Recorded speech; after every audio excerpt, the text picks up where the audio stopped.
કામરેજના પાસોદરામાં રહેતી ત્યક્તા મહિલા સાથે બિલ્ડરે મિત્રતા કેળવ્યા બાદ ફાર્મ હાઉસમાં લઈ જઈ લગ્નની લાલચ આપીને દારૂ પીવડાવી દુષ્કર્મ આચર્યું હતું। બાદમાં મહિલા સાથે અવારનવાર દુષ્કર્મ આચર્યું હતું। પોતે વિધુર હોવાનું ખોટું બોલી મહિલા સાથે અવારનવાર દુષ્કર્મ કર્યું હોવાથી મહિલાએ પોલીસથી લઈને ગૃહમંત્રી સુધીનાને રજૂઆત કરવા છતાં ફરિયાદ ન લેવાતી હોવાના આક્ષેપ કર્યા હતા।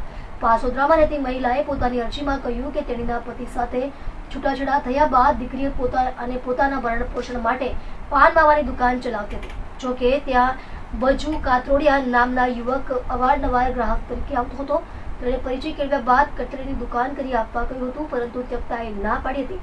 બાદમાં તેણે પાર્ટી હોવાથી ગાય પગલા પાસે ફાર્મ હાઉસ પર લઈ ગયો હતો, જ્યાં લગ્નની લાલચ આપતા કહ્યું કે મારી પત્નીનું અવસાન થયું છે, જેથી તારી સાથે લગ્ન કરીશ। જોકે મહિલાને બળજબરી દારૂ પીવડાવી ફાર્મમાં દુષ્કર્મ આચર્યું હતું। અગાઉ મહિલાએ પોલીસ ફરિયાદની વાત કરતા વજુ કાતરોડિયા પાસોદરા વિસ્તારના સૌરાષ્ટ્ર ટાઉનશીપના ફ્લેટમાં મહિલાને રહેવા જણાવવામાં આવ્યું। મહિલાએ લગ્નની વાત કરતા તેને કાપોદ્રા પોલીસ સ્ટેશનમાં કીર્તિ પટેલ, વિજય સવાણી અને મહિલા વિરુદ્ધ ખંડણીની ફરિયાદ પણ નોંધાવી હતી। જોકે મહિલાએ અલગ અલગ જગ્યાએ પોતાની ફરિયાદ નોંધાવવા કોશિશ કરી હોવા છતાં પોલીસ ફરિયાદ ન લેતી હોવાના આક્ષેપ સાથે કહ્યું કે વજુના રાજકીય અગ્રણીઓ સંબંધી હોવાથી સાથે ગરબો હોવાથી તેની ફરિયાદ લેવામાં આવતી ન હતી, જેથી મને માત્ર ન્યાય જોઈએ છે તેવી માંગ સાથે પોલીસ કમિશનરમાં ફરિયાદ કરી હતી।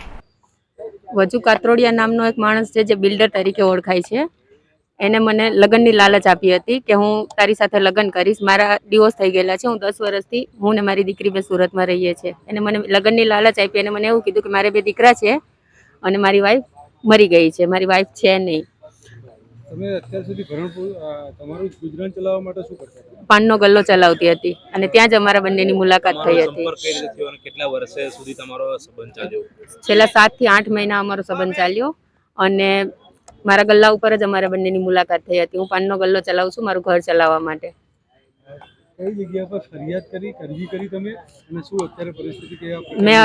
મેં અરજી આપણે કામરેજ પોલીસ સ્ટેશનમાં કરેલી છે અને અરજી કરી અને 3 થી 3.5 મહિના જેવું થઈ ગયું છે, પણ ત્યાં એ લોકો મને બોલાવે છે પણ સમાધાન માટે બોલાવે છે। મારી અરજી ઉપર કોઈ એ લોકો એક્શન લેતા નથી અને મને વારંવાર બોલાવીને એવું કહે છે કે તમે એની સાથે સમાધાન કરી નાખો। પછી તમે ક્યાં ગયેલા?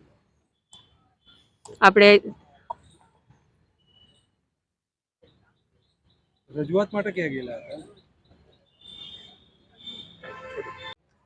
પછી મેં વકીલ પાસે પણ ગઈ હતી અને વકીલને પણ મેં કીધું કે મારી સાથે આવી ઘટના બનેલી છે, તમે મારી હેલ્પ કરો અને આ કેસમાં મને ન્યાય અપાવો। કેવા પ્રકારના પુરાવા તમે રજૂ કર્યા છે કોર્ટમાં? મારી પાસે પેનડ્રાઈવ પણ છે, ફોટા પણ છે અને રેકોર્ડિંગ પણ છે। બધી વસ્તુ મેં પેનડ્રાઈવમાં નાખીને પોલીસ સ્ટેશનમાં પણ આપેલી છે। તમને ક્યારે ખબર પડી કે પત્નીનું મરણ થયેલું છે કે શું પરિસ્થિતિ?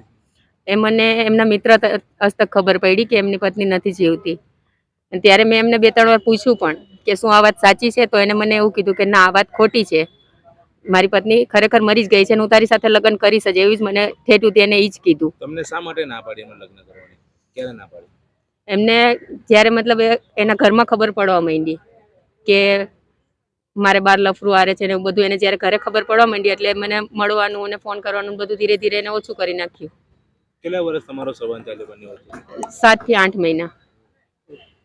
મારું નામ દીપકસિંહ કોકાસ છે અને હું ક્રિમિનલ પ્રેક્ટિસ કરું છું। દીપકભાઈ, આ બેન તમારી પાસે શું રજૂઆત માટે આવેલા હતા અને અત્યારે કઈ રીતે તમે કોર્ટમાં આમના તરફથી કેસ લડી રહ્યા છો, શું પરિસ્થિતિ છે આખી વાત? આ બેનની ફરિયાદ, બેન સાથે જે યૌન શોષણની જે ઘટના બની, લગ્નની લાલચ આપીને જે ભોગવી, તે અંગે એમણે કામરેજ પોલીસ સ્ટેશનમાં ફરિયાદ કરેલી આરોપી વજુ કાતરોડિયા વિરુદ્ધમાં। તે ફરિયાદ દાખલ ન થતાં એ મારી પાસે આવેલ કે મારે આ પ્રકારે ફરિયાદ છે અને મારી ફરિયાદ દાખલ કરવામાં આવતી નથી, એટલે હું કામરેજ પોલીસ સ્ટેશન આ બેન સાથે 4 થી 5 વાર ગયો અને રજૂઆત કરી, છતાં પણ ગુનો દાખલ કરવામાં આવેલ નથી। અને પુરાવા માંગ્યો તો બધા પુરાવા બી આપ્યા। વજુભાઈએ જે એમને ફ્લેટ ભાડા કરાર કરીને આપેલો એ સૌરાષ્ટ્ર ટાઉનશીપની અંદર C6 402 નંબરનો જે ફ્લેટ આપેલો તેનો ભાડા કરારની નકલ પણ આપી, તેમ છતાં પણ એને બીજા બધા પેનડ્રાઈવ, મેસેજો અને બધા પુરાવા આપ્યા, તેમ છતાં પણ ગુનો દાખલ કરેલ નહીં। આપના અસીલે જે તમને રજૂઆત કરી તો આપ ફરિયાદ FIR નહીં કરવાનું કારણ તમને હજુ એડવોકેટ તરીકે પોલીસે શું કર્યું?